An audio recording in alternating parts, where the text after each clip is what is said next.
Hi, I'm Dustin Abbott, and I'm here today to give you my final verdict on the new Sigma 24 to 70 millimeter f2.8 DG OS HSM, and this is from their Art series.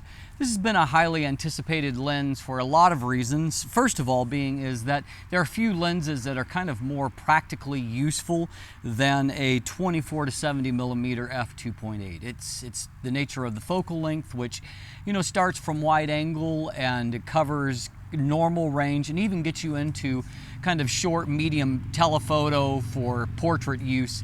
And so I personally use 24 to 70s very often when shooting events and weddings, often paired with a 70 to 200 millimeter f2.8 lens. And so there's a reason why lenses like this end up in a lot of photographers' kits. I've also traveled extensively in the past with 24 to 70 f2.8 lenses for the reason that you can get pro-grade results from them.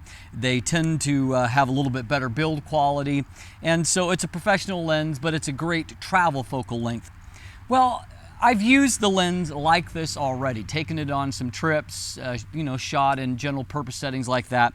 And I have to say that I'm very, very impressed with this lens. Now, it starts with a nicer build quality and nicer kind of mechanical movement and construction than any of the 24-70 lenses that I've used previously. And I would encourage you to take a look at this episode here where I give you kind of a hands-on close-up look at the mechanical design and the kind of specifications of the lens so you can see it in action, so to speak. But a few things to note as a part of that is that the lens itself, it is heavy. It is, other than the Nikon 24 to 70 VR lens, it is the heaviest in the class, and it will outweigh the new, when it arrives, the new Tamron 24 to 70 G2 by almost a couple hundred grams. And so it is a heavy lens, and it certainly feels heavy on the camera. However, because it's a fairly squat lens here, in the retractor position like this, I find that it balances well. I've got this right now on a Canon 5D Mark IV body, and so I don't have any reservations about that. I find that the damping here of the zoom ring is really excellent, and there's just something about the feeling of the stops on either end that just feel very crisp, very well defined, and as I said, the tolerances, mechanical engineering tolerances on the lens seem really tight to me. Now, some of you will be less than impressed by the extremely narrow size of the manual focus lens, and so it is not necessarily easy to find very quickly just by feel, because there's very little room between the zoom ring and the manual focus ring, and if you don't grasp the zoom ring at the right place, you may also grab the manual focus ring, and so that's something that is regrettable, but it has a lot to do with the compact nature of the lens, at least in terms of its overall length. It does allow for full-time manual override, and you can select in that position. It also has Sigma's Optical Stabilizer, and in my actual usage, I don't find that the stabilizer really grabs the viewfinder and locks it in. And so if that's something that's kind of a big deal to you, you certainly, of course, this is not necessarily a hard focal length to handhold anyway. So you can tweak that behavior in Sigma's USB dock. But out of the box, the performance of the VC seems to be concentrated more on just giving you a good result when you actually press the shutter, more so than trying to stabilize the viewfinder image itself. And so I have no reservations, though, about the operation of the OS. Outside like this, I really can't hear it hardly at all. In terms of the actual autofocus sound, it also is quite quiet. In some situations, you can hear just the slightest bit of the movement of elements, but the autofocus actual sound is very quiet. Sigma's HSM motor does a good job with that. I'm also impressed with the actual focus speed here, and for a number of years I have used, I no longer own it now, but I own the first generation of Tamron's 24 to 70 f2.8 VC lens with their image stabilization. And this certainly is much snappier and quieter to autofocus than what the original Tamron was. And again, I haven't The Tamron's 24-70 G2 lens has not yet been released in a Canon mount, and so I know a lot of you wanted me to directly compare those, and I apologize. Just the way that the releases were timed, this lens is about to go back to Sigma, and I'm still probably a couple of weeks out from getting the new Tamron. But here's what I'm going to try to do sometime in this fall when I've got a little bit more time. I'm going to try to bring those two lenses, bring the Sigma back, bring in the Tamron, and maybe the Canon 24-70 f2.8L Mark II, and just kind of do more of a head-to-head showdown like some of you like me to do. But anyway, just know from lots of years of use of the Tamron lens, previous generation, this lens is certainly it's snappier to focus, it is quieter in focus.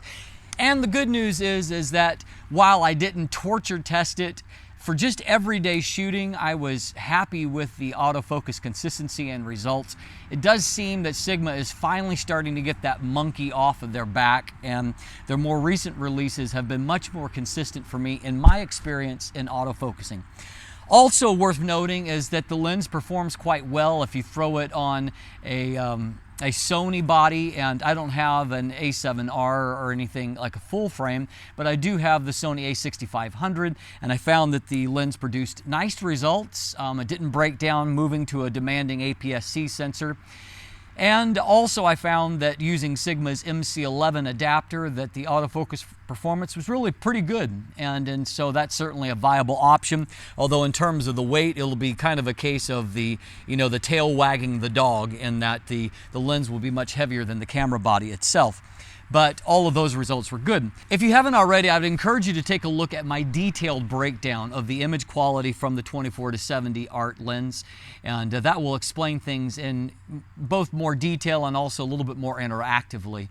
But just to give you a breakdown of that, the lens is nice and sharp, however it's not exceptionally so. And it's good and sharp in the center, very pleased with that at all aperture values and at all focal lengths. However, at 24 millimeters, it needs to be stopped down a bit before the corners sharpen up, and that's also true at 70 millimeters. At 35 millimeter to 50 millimeter, in that range, everything is nice and sharp across the frame at all apertures.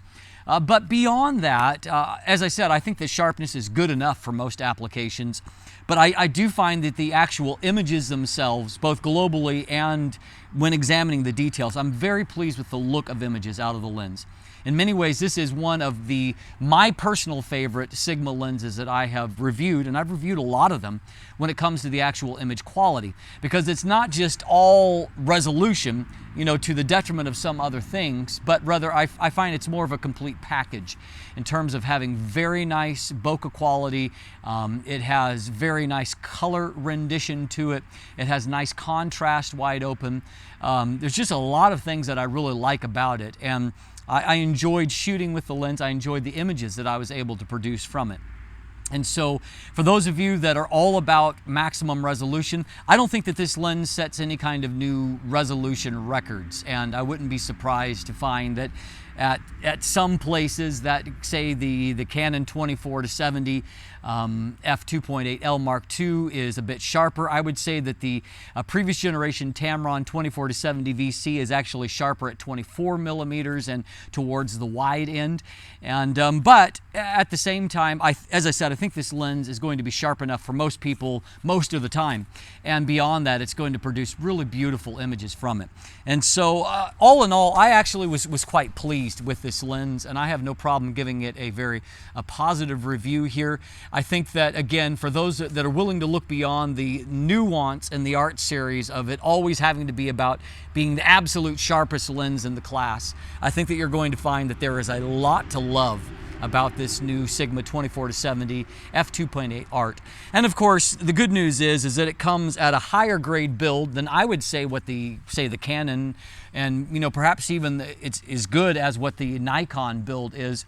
But it comes in undercutting both of those by a pretty fair bit in terms of price. And it's priced really right at the place where Tamron's last generation 24-70 VC lens was, and that's at $12.99 in the US market, which I think is a really fair value for the kind of lens, the amount of lens that you are getting here.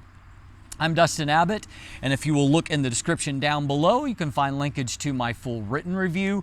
You can take a look at the image gallery and see a lot more photos from the lens there. There's a link there. There's also some buying links if you're interested in shopping for one for yourself. And of course, opportunity to follow me on social media or become one of my patrons. And of course, if you haven't already, please click that subscribe button. Thanks for watching. Have a great day.